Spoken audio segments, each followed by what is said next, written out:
Hello everyone and welcome back to Theme Park UK. So before we start this video, I just wanted to say a couple of things. The first thing is I'd like to say that I've really been missing making content the past few days, so I've decided to risk it and put out a video.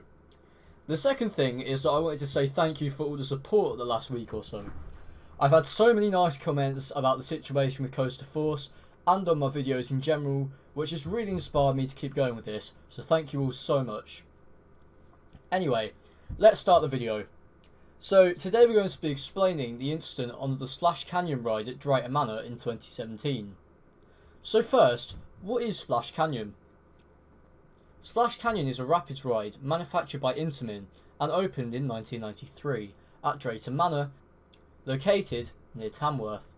It is one of two water rides at the park and places riders in a 6-passenger boat navigating the river, which is often bumping into the sides, going over waves and through strong currents. I have personally ridden the ride as it is located at my local park and can say that I found it a very enjoyable experience. However, on May 9th, 2017, something horrible happened. What was meant to be a fun day out for a local primary school went wrong when an 11-year-old student, Eva Janeth, died whilst on the Splash Canyon ride.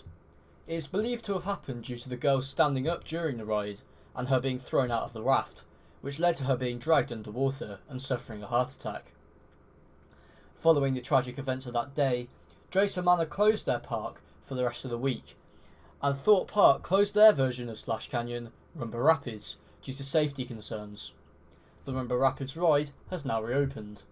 As for Splash Canyon, the ride has remained closed ever since the incident, with an investigation currently taking place.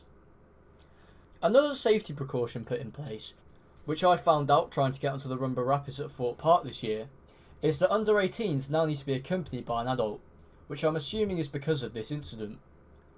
Earlier this week, an article emerged on BBC News saying that Drayton Manor might face charges of corporate manslaughter over the girl's death. However, nothing has happened yet, although if it does, I will post a comment below and inform you. This incident was one of the worst from a UK theme park in a very long time. However, I hope that one day Splash Canyon will open again with increased safety measures so people can experience this fun ride without fear of the same thing happening again. A very special thank you goes to Theme Park Worldwide for letting me use their content in this video. They do really awesome things on their channel and I genuinely enjoy their content, so make sure to check them out below. Thank you very much for watching and I hope you learned something today. If you have any questions, don't hesitate to ask in the comments. I'll try my best to answer them. I'll see you soon in a new video.